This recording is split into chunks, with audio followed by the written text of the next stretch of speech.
Good day, strategy gamers, and welcome back to a new Let's Play series on the channel where we're going to be talking about Rule the Waves 3. In this Let's Play series, we're going to be playing a campaign as Japan, and I have to say I'm very excited for this playlist. I've played all three iterations of the Rule the Waves series. I've always been in love and enamored with the game, and just the difficulties that it presents to you as the player in your decision making. And I'm excited now to do my first video content on Rule the Waves 3 since it's come out this year. I will also start by saying right off the bat that this series and the format that we're going to be trying to take was very much so inspired by RVT War Games Analysis with Dicky. He's a other YouTuber who does just wonderful content.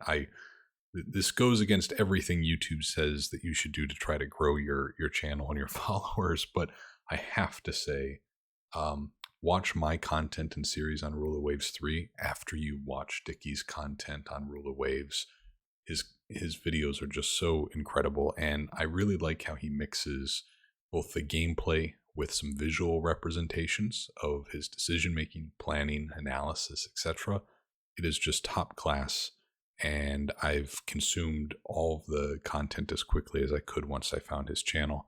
He also has some wonderful Hex Encounter war game content as well, if you're interested in either the Operational Combat series or the Battalion Combat series from MMP. So please do go give him a watch and a like. Subscribe. I'll have his link to his channel down below in the video notes throughout the series. But with that, let's jump in to the content for the day, which is our Let's Play. And again, as I mentioned, we're going to be playing as Japan, and we're going to be starting in 1890.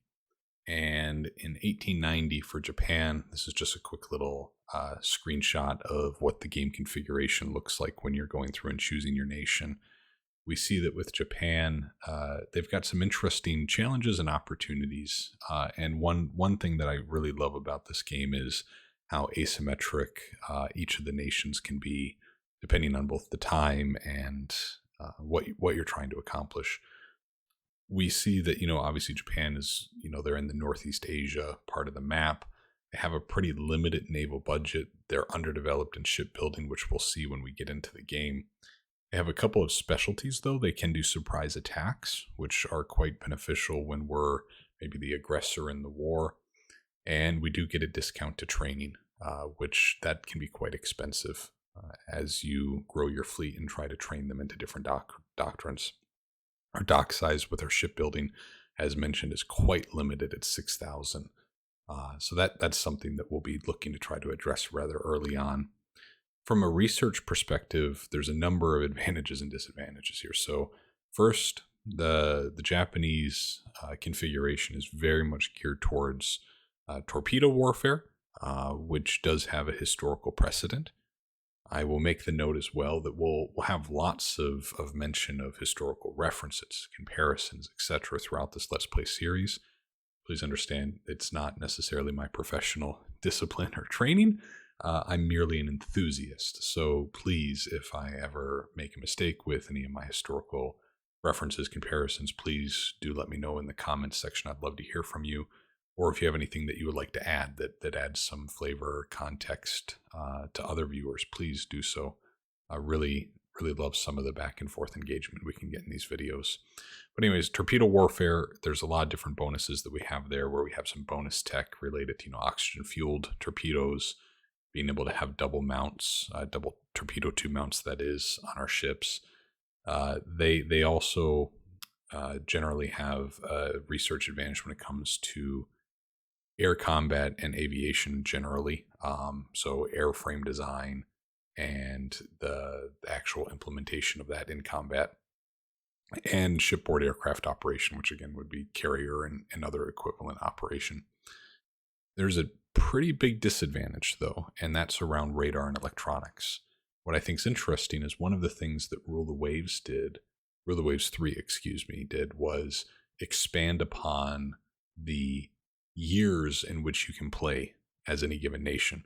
Each successive title within the series has actually expanded the length of the gameplay. I think the first one was from, I want to say 1900 to 1930s or something like that. It didn't, if I'm remembering correctly, it didn't even have any air assets at all, really. But then in the second one, they really built upon what does air combat look like, carrier-based operations, land-based aircraft, all these different components. They did such a wonderful job. When I say they, I really mean Frederick, the one-man team doing the development work. He has others that help him, of course, but he's doing all the coding and development from a technical side. And then in the third one here, they've actually expanded the time range to begin in 1890 and actually go into the 60s, 70s, and into the missile era, where, of course, radar and electronics are a pretty key part of that. So we're going to have to really make sure that before we ever get to that post-World War II era of more modern-oriented naval warfare, and again, the missile era, that we really have ourselves in a good position, because Japan does not have inherent traits in the game that would lend itself to that era of the gameplay. So we need to start strong, is the message there. We just want to go over some of the game settings so that way everybody can understand what we're playing with here. We're, for a fleet size, looking at a super large fleet size. This is the largest size. Really just kind of scales how many ships you have in your fleet, other nations have in their fleets, etc. This has just always felt the most realistic to me as I go through the gameplays. These nations that we're talking about in the game had incredibly large navies. It's really difficult to kind of wrap your head around sometimes. I do set research rate generally to 80%. For myself, I've seen the AI or nations, or even myself as the player, kind of run away sometimes with a tech advantage. And I feel that the reduced research rate just kind of helps with that a little. This game is incredibly balanced, despite how asymmetric it is. But still, I like to tweak the research rate a little. Also, selfishly, lets us enjoy the ships just a little longer than we would otherwise before, they slip out of the dry dock and then 1 month later they are obsolete, which for certain periods of naval warfare history was the situation. Looking at tech variation, keeping this on some of the higher settings here, I've had just a little bit of difficulty with, but I've heard that others have had good luck here. Maximum airbase size, I like to reduce this to 60%, just to really make sure that carriers and seaborne aircraft operations have an importance that's kind of appropriate for the eras that we're playing in. Still very much so, land-based air bases are crucial, even at a 60% setting. This just dials them back ever so slightly. And this is a game setting that's not on the screenshot, but I want to really stress to all viewers here.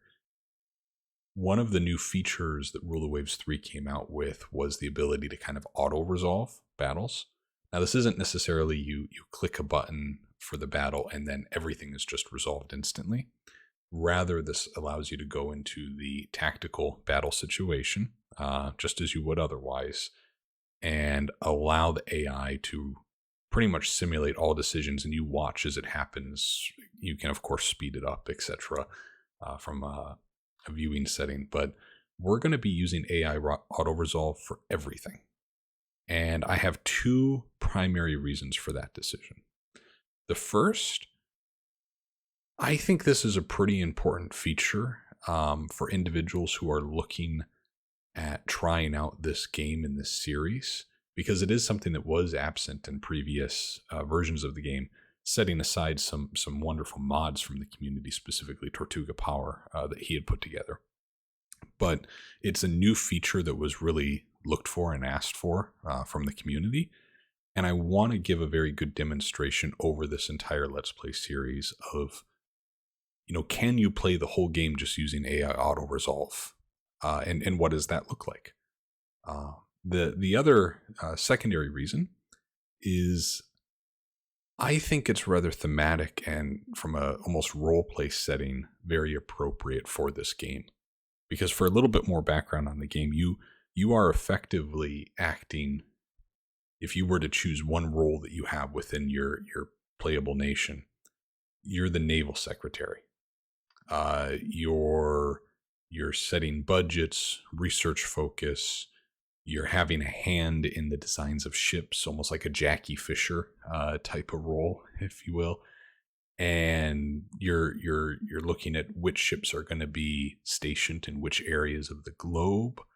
You have some input into foreign policy, just as other ministers of navy or foreign or naval secretaries, etc., had during these time periods. A prime minister or president taking the voices of all their cabinet members to try to come to decisions. Right? You have an ability to influence, but you don't necessarily have the ability to make ultimate decision making.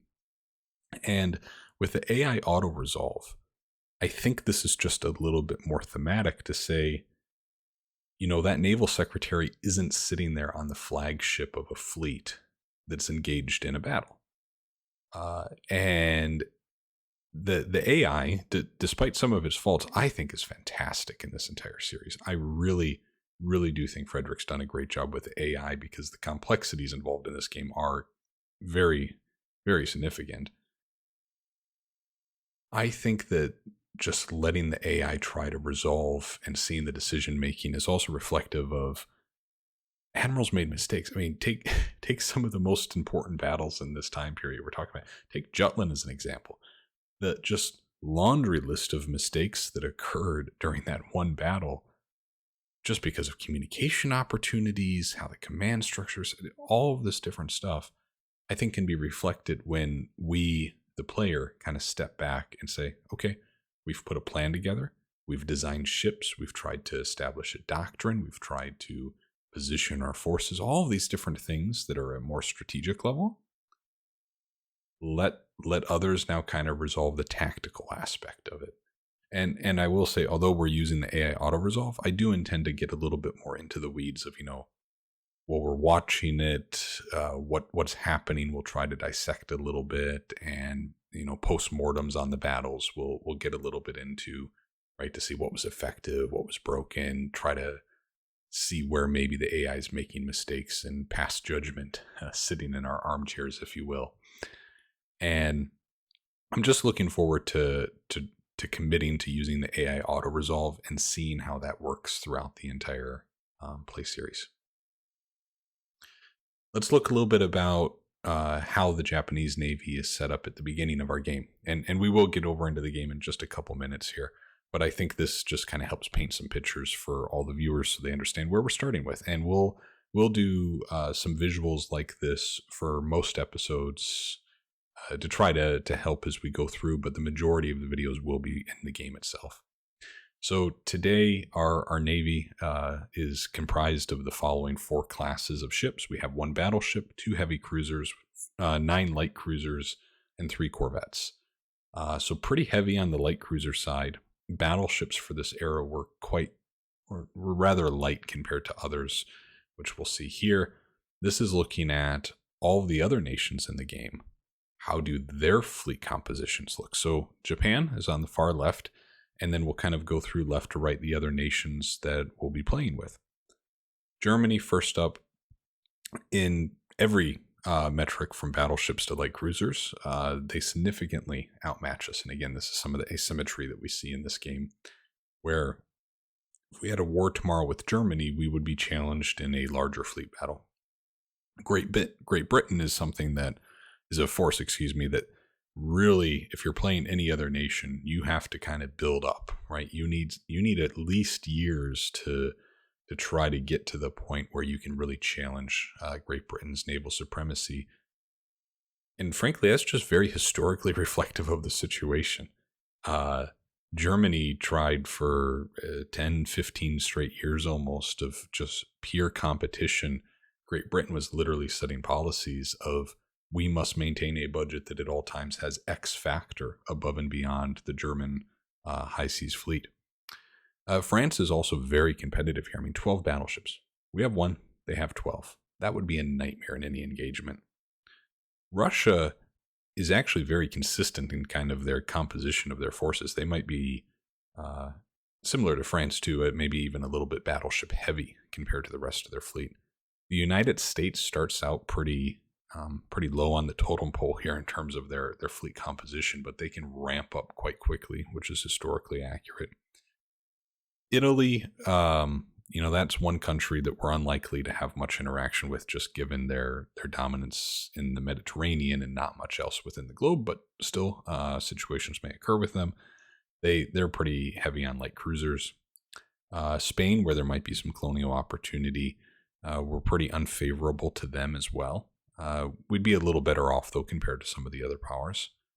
And then China, they're really heavy with those 7 battleships, and of course we'll look into a little bit about those battleships and what their configurations are, et cetera, et cetera. But from a cruiser perspective, we actually do outmatch them a little bit. So China might be somebody we can maybe pick on just a little. When we look at the tensions that we start with, and again, this series is not meant to be a tutorial for those that are completely new to the Rule the Waves series. However, there will be moments where I try to describe some of the mechanics just for those who have absolutely no understanding maybe of jumping into the game. You go to war with a nation if your tension with them raises to a certain level, a certain threshold. Around that 10, 11 mark, when these values get up there, that's when it's likely that war will break out between two nations. So this is from Japan's perspective, their tension levels with all the other nations. Really the callouts being that Russia, largely driven by our proximity with them and our kind of geographical rival situation, we start with very high tensions with them. I mean, we would maybe be a year here from war if we make some poor decisions. China's also just a little bit more elevated. The others sitting at 1 through 3 in terms of tension is pretty normal. It's pretty, I want to say healthy, but it's just fine. There's no worries there. So now that we've gone through that, the last thing we'll touch on before we hop into the game is just, I want to, before we get in there, look kind of at the map. Now, this is not the entire game map. The game does represent all corners of the globe. But I wanted to kind of focus in on our theaters of operations. We start with really just naval bases and of course our homeland in Japan in terms of territory that we occupy. We don't have any colonial ventures at this time in 1890. To the north, we see Russia is of course that geographical rival. To the west, we see China. Now, they will, as historically happened, face a lot of pressure from European powers specifically, as well as Japan, and they will probably slowly lose some of those territories in mainland China, those ports and such. In the Southeast Asia theater, we see France, of course, sitting there along Vietnam, modern-day Vietnam. And then we have Great Britain, of course, presence in many of these different theaters. Spain's a little interesting where they have a number of island chains and, of course, the Philippines. And then, of course, you have the United States in the Central Pacific with Hawaii, Midway. In the South Pacific as well, there are some German colonial assets that are there. So really, this is just kind of our first glance at our perspective here. Very, very likely our first wars will be with Russia and China. And they really present the best opportunity for us to kind of expand our naval empire. In Southeast Asia, I would also say that we have some opportunity with Spain. Those are assets that the other nations are going to look to try to, as happened again historically, they will look to try to pick those assets off as quickly as they can, given Spain's relative power to, say, the United States, France, Germany, et cetera, et cetera. So we don't want to necessarily let all those Spanish assets fall into our competitors' hands too easily. Might happen, but we at least want to try to take 1 or 2 if we possibly can. With that, let's hop over to the game. So we're going to first in the game, one of the very first things I absolutely always do is go and actually change our research settings. Because we want to, one of the first things we want to do is set our research priorities. Here are the different research areas that we start with. This will grow as technologies advance. all over. And we're going to set everything to low to begin with. And naval guns, the the largest guns right now that we've researched have been 6-inch guns. When we look at what's actually available to us, we see that we can construct up to 10-inch armaments, but they're at -2 quality, which is not great. And really, some of these larger caliber guns that would traditionally be found on maybe battleships of this era and the coming era are not even researched at all. So the one of the greatest priorities that we have as Japan is to really get naval gun research as quickly as we possibly can. The other that I want to look to is ship design. We're going to set that to high because I want to have improvements in ship design as we have, limited shipbuilding capacity, etc. And then turrets and mounting, we're going to set that to medium. I always like as quickly as possible to have flexibility with double, triple variants of turrets, etc. The others we will leave on low for now. We're going to put more to medium and high as new research areas unlock. For example, when we start to get into torpedo warfare or submarines, etc., those would be some other priorities we'll have. And then, of course, even later on, aviation research areas will set higher than average. Research budget is kind of on a scale of 1 to 12% of our annual budget. I like to set it at 10. There are some diminishing returns as you go up to 12. And we're not in a situation where we're behind our competitors in naval research. So we're going to set this to 10. The next thing that we'll do is take a quick look at the ships that we have in service. So we saw kind of the graphic visualization of this, but here's the actual listing of the ships that we have available. We have the one battleship of the Fuji class. This, with a displacement of 6,400 tons, is really rather small for a battleship, even of this era. It's rather small, and that has, excuse me, I can double click and we can even see the little graphic displaying the ship. This has 2 9-inch guns, which, considering all things, I guess isn't terrible. And then it has 6 8-inch guns in its secondary. Its armor is, actually considering that it's 6,400 tons, its armor is better than I would expect with 7-inch belt armor. Deck, we don't have to worry about as much in these earlier years as, the range and elevation of those higher caliber guns just aren't prevalent. So we don't have to necessarily worry as much about deck armor right now. And then it also has 10 2-inch tertiary guns, which is all right. Next, we've got 2 heavy cruisers, both of different classes, just to make things a little bit more complicated. Now here we have the Tikawa, heavy armored cruiser, and here we're looking at only 4 inches of belt armor. Actually, that's good. I'm okay with 4 inches of belt armor, and 4 8-inch guns is actually right about where we'd want a heavy cruiser in 1890. What I think is a little interesting is, as you can see, even as we start the game, the dock size being at 6,000 in terms of what we're able to produce. So this ship right here, if we went to go and build and design a new ship, we would not be able to build in our ports because it's actually 800 tons above the displacement that our shipyards are capable of producing.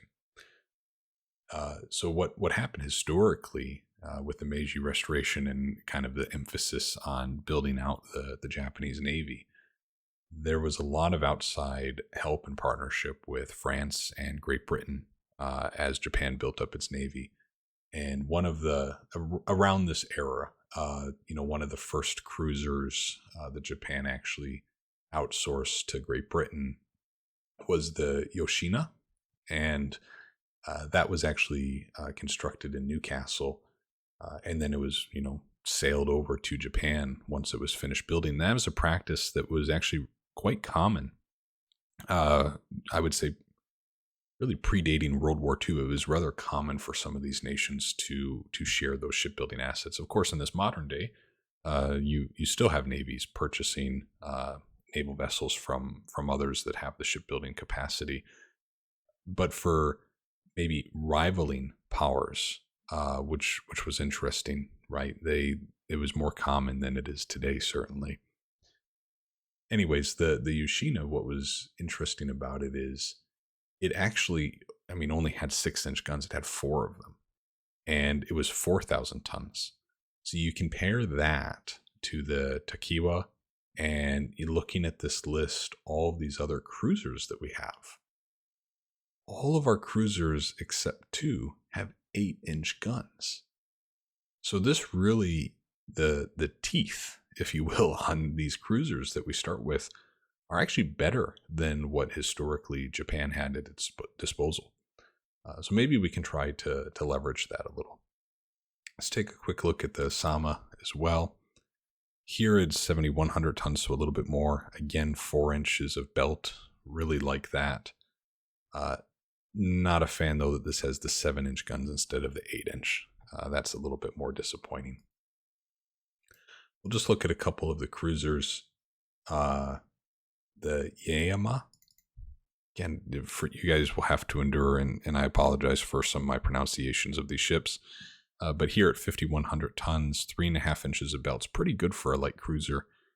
And again, having 2 8-inch guns. Well, the primary guns, you maybe would want more quantity on a light cruiser.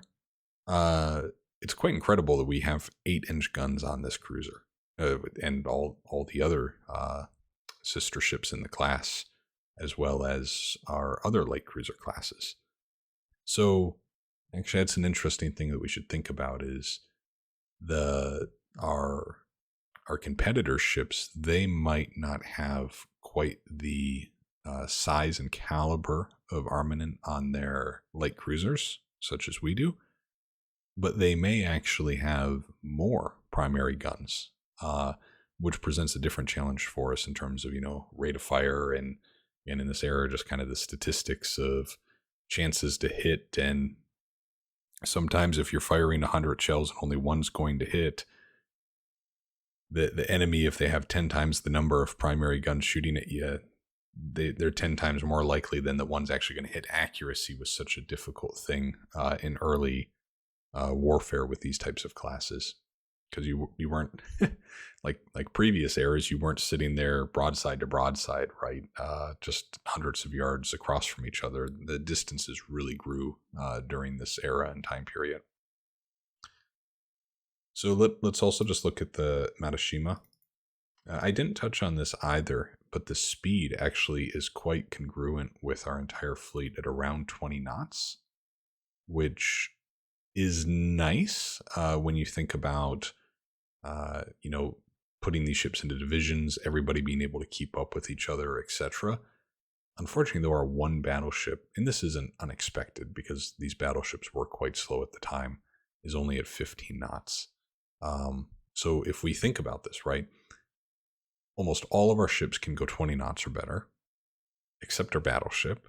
So if the battleship is in a battle with the enemy, that means all the other supporting ships will ultimately, like if we need to run away, if we need to retreat, will be limited to 15 knots if they want to support the battleship.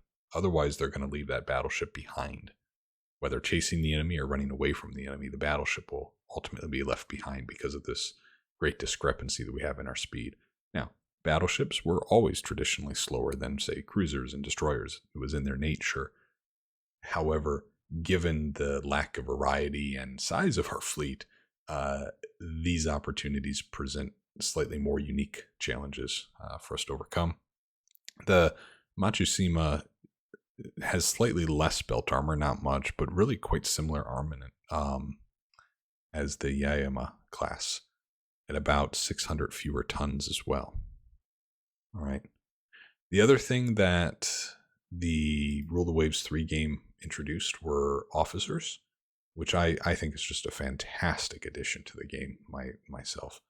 So here we can see a list of all the officers in our Navy and what their rank is, their name, how many years that they've been in service, and then ability. So we have above average, below average. There's different ones for brilliant, etc. And then some that are just unknown because they haven't been tested, they haven't seen battle, etc. We don't know what the result will be.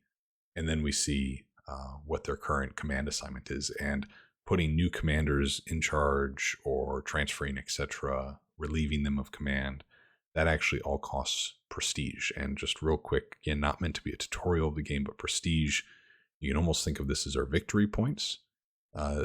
And there's a almost sudden victory point loss condition where if prestige gets too low, you're fired and the game is over. Right? So in this game, the game isn't necessarily over because, say, your nation was conquered by another rival.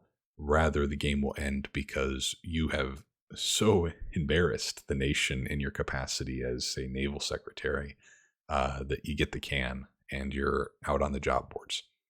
So that's the prestige and kind of victory point mechanic, and working with officers, changing which ones are where, etc., has a prestige cost. So that's a nice balancing mechanic, I felt, and kind of helped with in previous versions. It felt like sometimes there'd be a hyperinflation of prestige where if you had a really good start, it was tough to ever get to the point where you'd be fired again once you really kind of survived those first years. So this is nice that it's almost like a drain or a sink where those prestige points can be lost over time.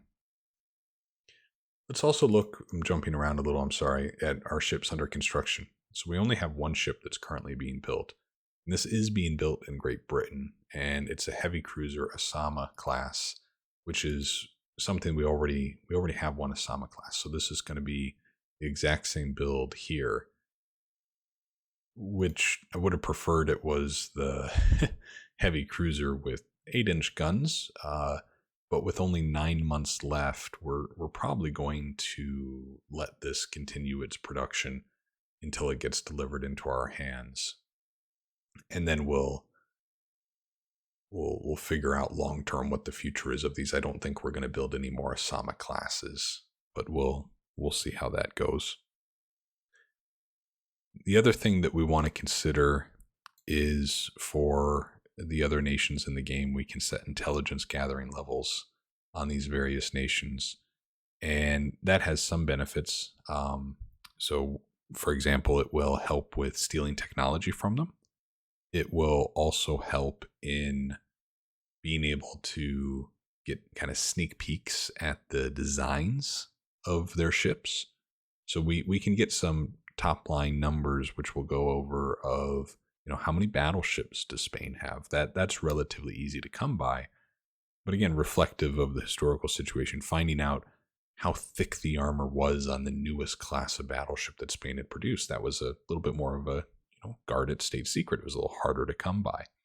So the spies, then they try to get you those details about the enemy ships or neutral ships. We shouldn't presume enemies, but anyways. But intelligence gathering also comes with inherent risk of raising tensions with the other nation. So honestly, we're going to normally be a little bit more aggressive on our intelligence gathering. But given the already slightly elevated tension levels with Russia and China, I think what we're going to do is maybe set up low intelligence gathering in Spain, because long term, I do want to try to have Spain and our nation be at war so we can try to take some of these colonies that they have in the Pacific before some of our geographical rivals in the Pacific have an opportunity to do that. Whereas I feel if I did in Russia or China an intelligence gathering mission, we might get to war with them a little too quickly. The other thing with Spain is there's not quite the same geographic rival factor in our turn-to-turn relationship analysis. So it's harder for Spain to actually go to war with us because they're not a neighboring country. Russia, we're neighboring right here, right? We have ports just within sight of each other. The other thing that you can actually see in this tooltip, and this is a good example for China, is the game is broken up into these map areas, or you can think of them maybe as theater boxes.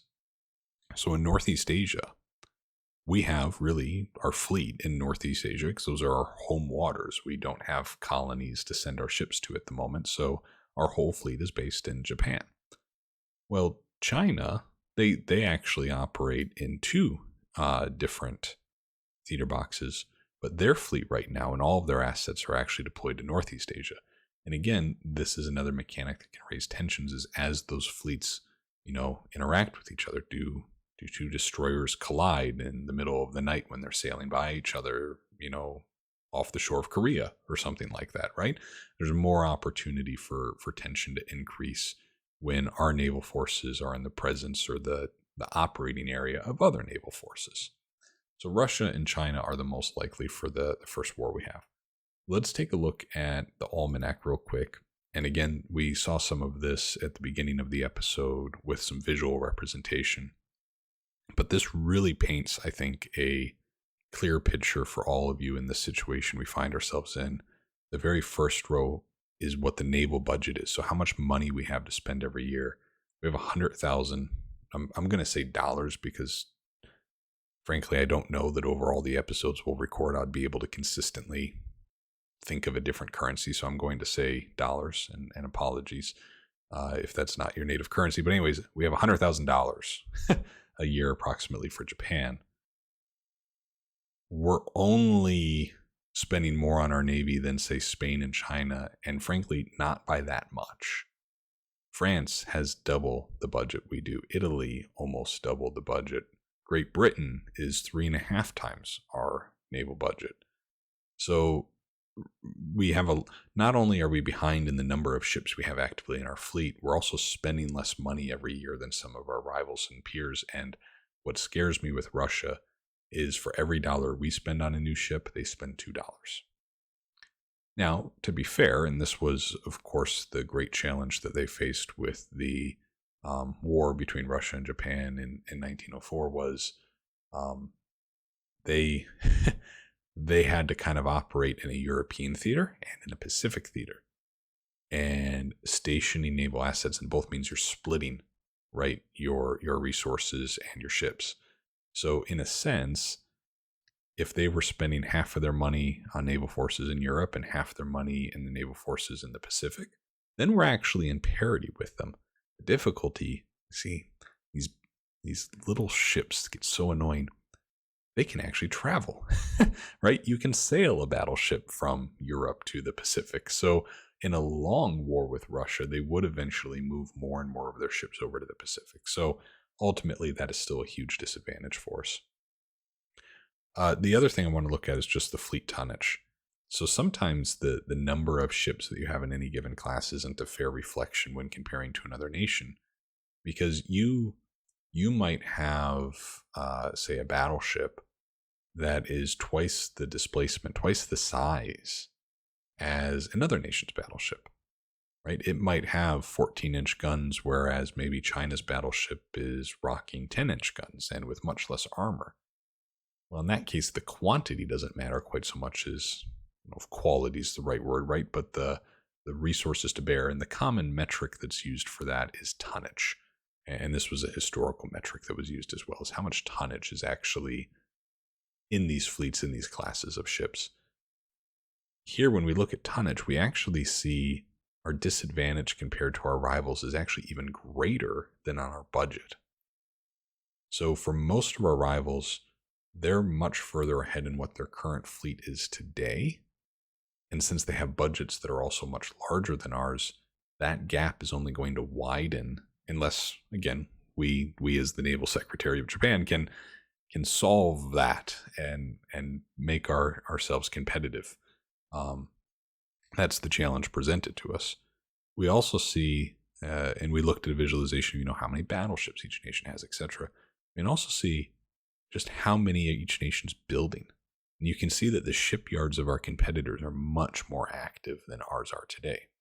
We have some money burning a hole in our pocket that we can spend, but frankly, it's not quite it's going to be tough to get to these same levels of shipyard production driven by the naval budget that we have.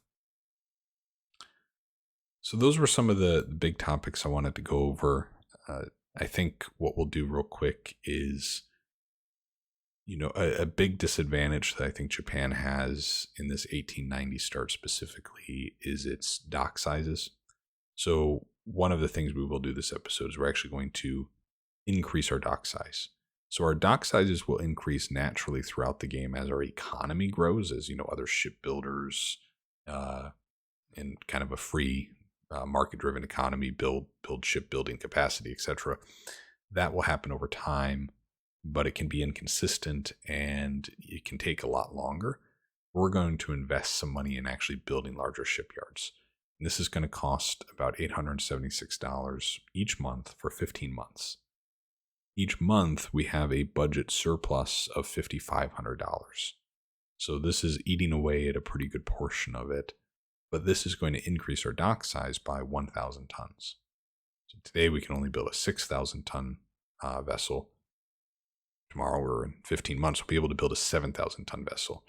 And that's so important because when you look at the ships we have in service, our best ships that we have in our fleet, the strongest ships we have in our fleet, they're all more than 6,000 tons. So if we wanted to natively in Japan ports actually build any of these heavy cruisers or battleships as they are today, not assuming new designs or anything, we wouldn't even be able to. We would have to ask Great Britain or the United States or another nation to actually build that for us, which runs a couple of risks. First, if tensions get too bad with that nation, they might actually just seize the ship and the money that you paid for it and keep it for themselves, which was a historically consistent theme that we saw, especially during World War I. Just, Great Britain was taking battleships that Brazil had purchased, that the Ottoman Empire had purchased, etc., and saying, yeah, nope, sorry, we need these now.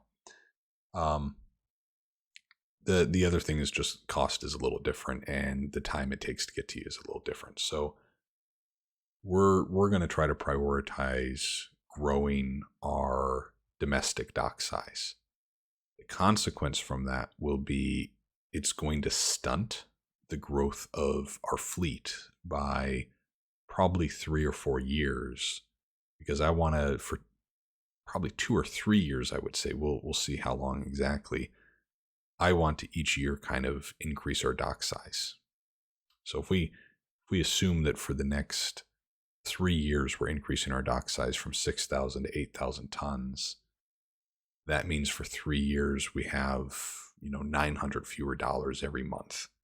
And when we look at ships that are under construction, we can see that this heavy cruiser is costing about $1,300 a month. So very roughly, we can sit here and say that we're going to have every year one less cruiser or heavy cruiser because we're increasing our dock size. Might be a good way to think about it. So we'll have 3 fewer cruisers in 3 years than we would if we just, outsourced this production to other nations that have larger shipyards. With that being said, I think what we can probably do is design a light cruiser and get that design started. And then we'll probably close out the episode, and we'll have another out very shortly that then goes over, we'll really get into the turns and playing the game much more more regularly here as we get going. But the intro, of course, there's just a lot of content to cover. So let's go ahead and design a new light cruiser. I am, if you haven't picked this up on my channel, I'm never necessarily a master in any of these games that I'm playing, but I can get by if I've got a couple of tools and assistance. And one of the great things that Rule the Waves offers is you can select the ship type that you're interested in producing.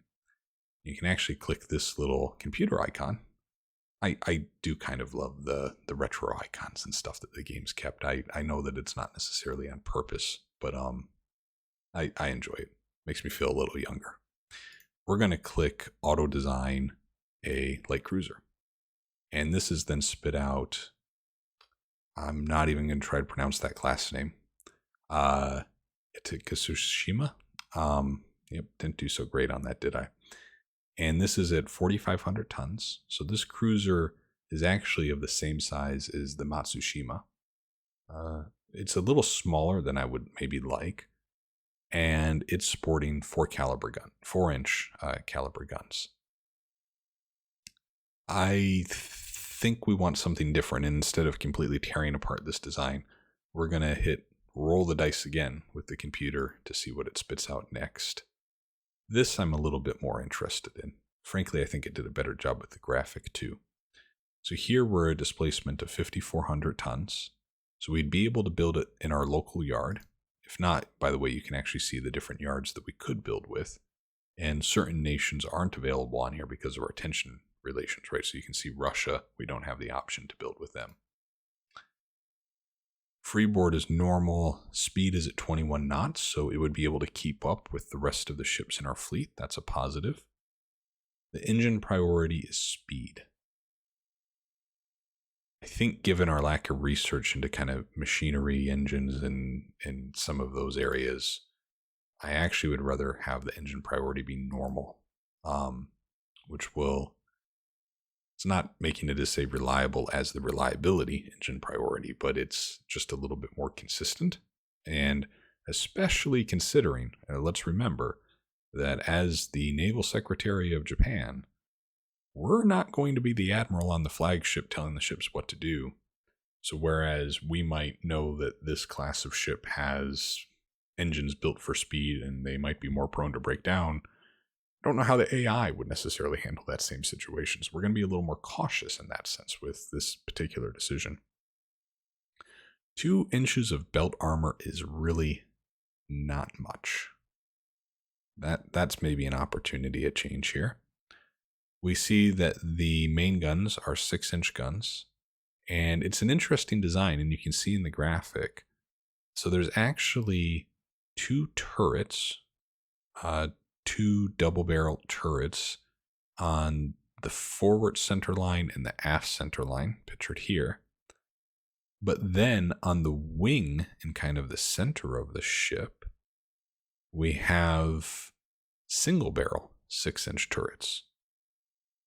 So, if we were chasing in a just kind of flank pursuit an enemy directly in front of us, which is never ideal either, but if we were oriented directly towards them, a lot of our 6-inch armament would not be able to actually bear on the enemy because it's sitting here in these wing turrets, which would be unfortunate.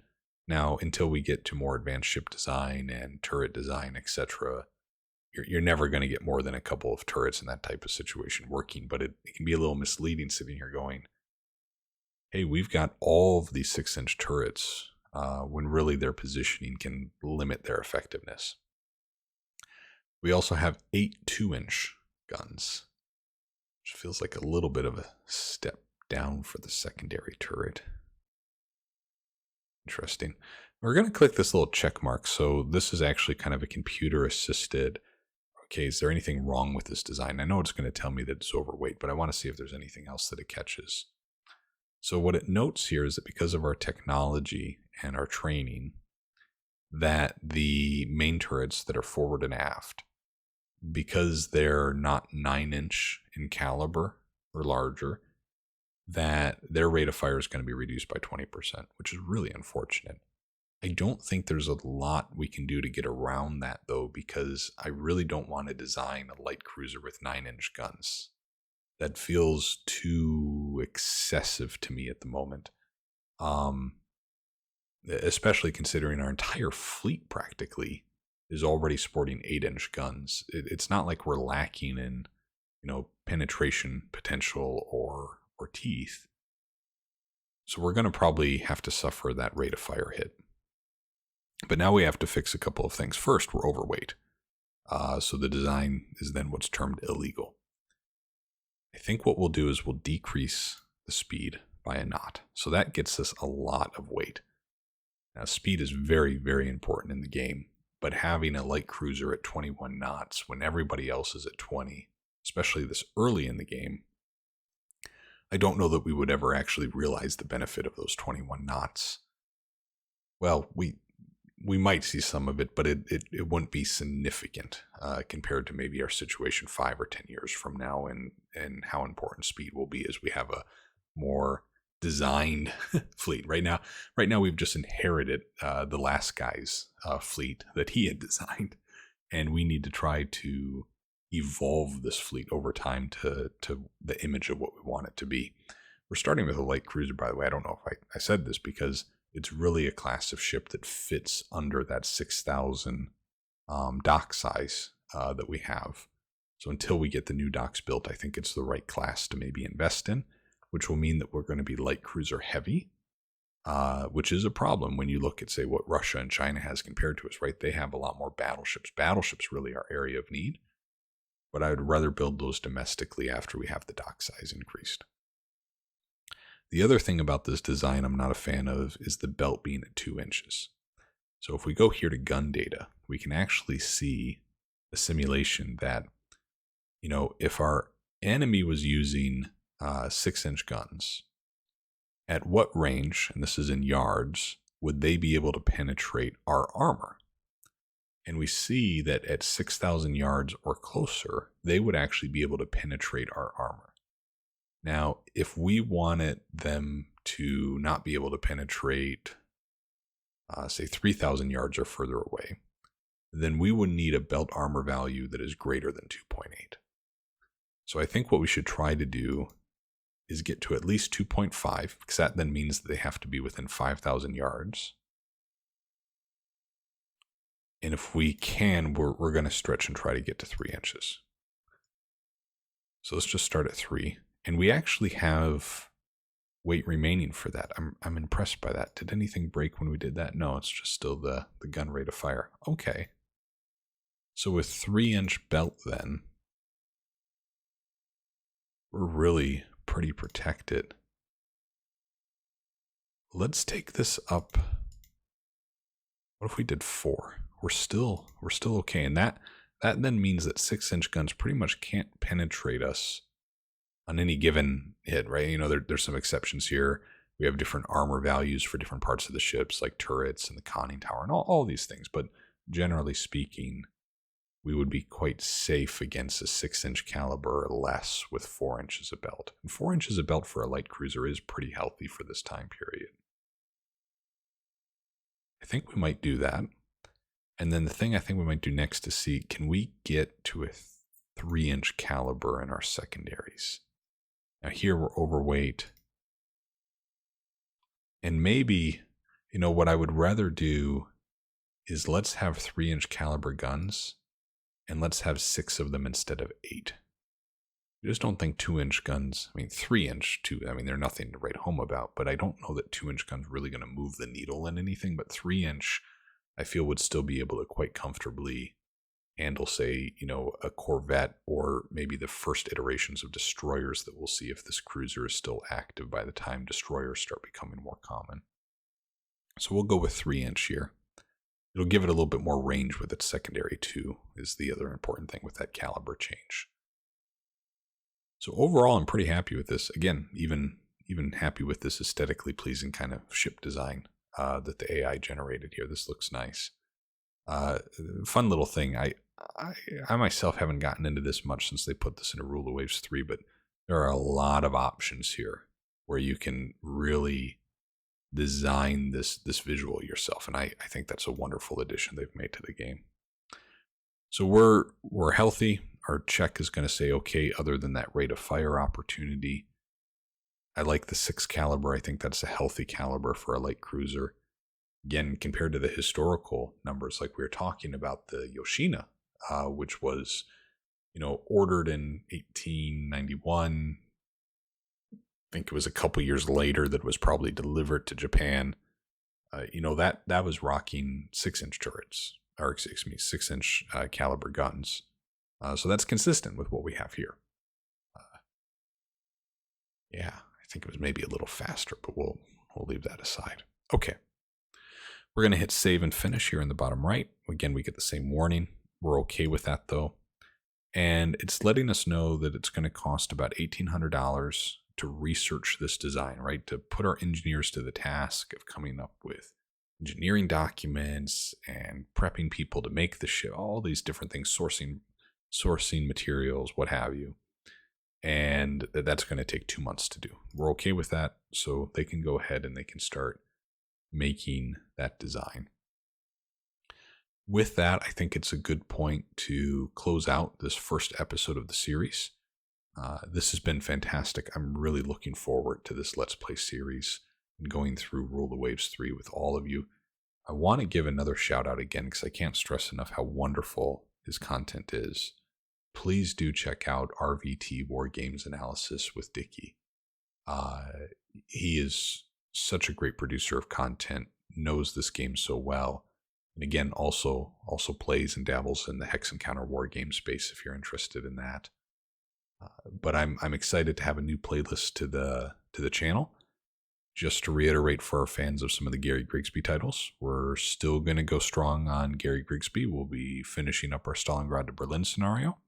We still want to do a series with some of the new DLC campaigns at some point. And of course, as I've mentioned, we will also go back and complete previous playlists that we had already started, such as the War in the West playlist and the 1941 playlist. So please don't interpret this as we're leaving behind Gary Grigsby content. Both will be running simultaneously, and I look forward to sharing both games with all of you. Thank you so much for watching. I really appreciate the support for the channel. If you have any questions or comments, please leave them in the comments section below. I'll do my best to get back to you. And as always, strategy gamers, hoping you have yourselves an excellent day. Bye now.